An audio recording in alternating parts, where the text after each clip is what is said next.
Welcome to Mysterious Places and Events, episode 5.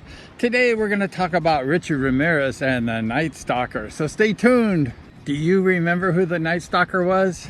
He was in about 1984, 1985 in Los Angeles, Orange County, and the San Francisco area.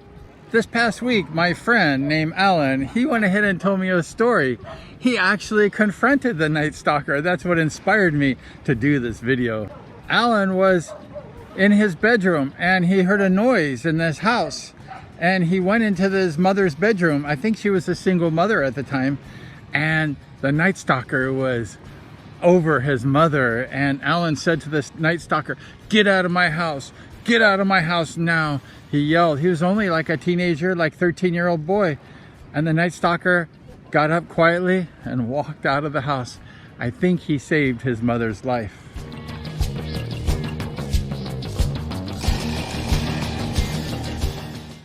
Richard Ramirez was a pretty messed up individual. He was into Satanism and many other bad things.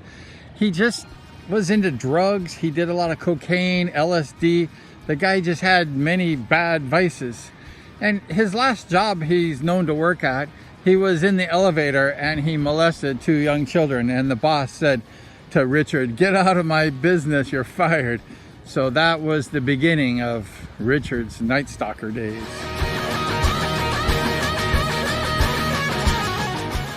Peter and Barbara Pan, age 69, Peter was. He was shot in the head by the Night Stalker.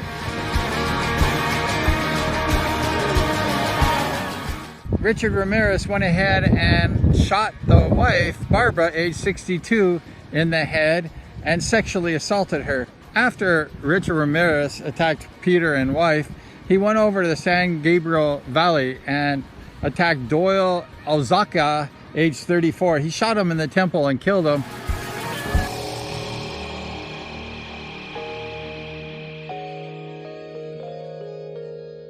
His roommate, Maria Hernandez, he shot her, and as she covered her face, the bullet hit the pendant she had and deflected and saved her life. Ramirez just went on a spree for many months, and he was killing people left and right, and he'd kill people in many different ways, and nobody thought it was the same people, because usually the people who kill, they have the same kind of style, but he had different styles every time.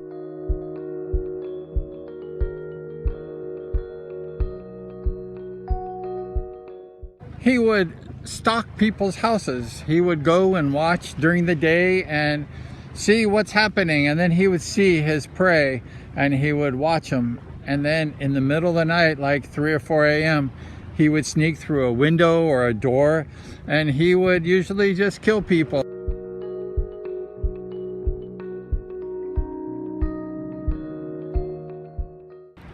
Was over a lady who, half of them actually survived. He wasn't very good at what he did, actually. And one of the ladies said that he said, "I am the Night Stalker."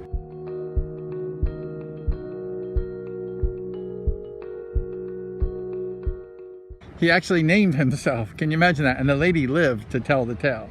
One day the Night Stalker was attacking a lady in Mission Viejo, and the boy walked in just like my friend did, and the Night Stalker left again. I guess he was scared of 13-year-old boys. And the boy was actually followed him and gave a description of what he looked like.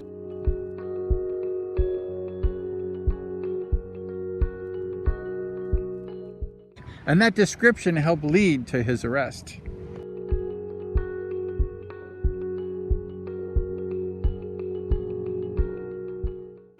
Also, the boy followed the Night Stalker, and he had a car that he had stolen, and he wrote down the license plate.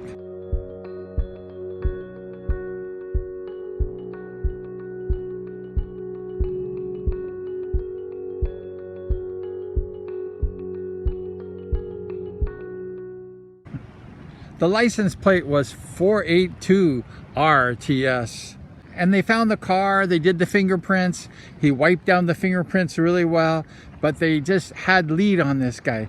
And what he did is he went to Arizona. He took a Greyhound bus to visit his brother in like Phoenix, and he stayed a few days, and then he came back to Los Angeles. And as he got off the bus, he decided he needed a car. He didn't want to walk. So he walked to a lady that was in a red light, and he just like opened the door and like kicked the lady out and tried to hijack her car. And some guy thought it was a hijacker, which it was, and he went ahead and started chasing Ramirez. And Ramirez went ahead and ran from the guy, and he caught Ramirez, and he held him down until police came.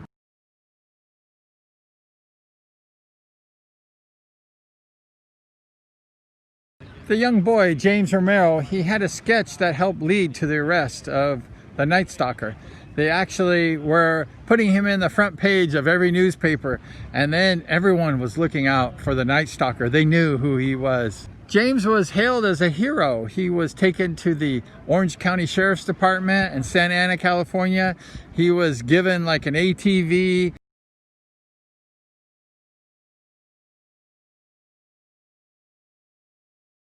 The Los Angeles Rams football team had a special night for James. He was a hero.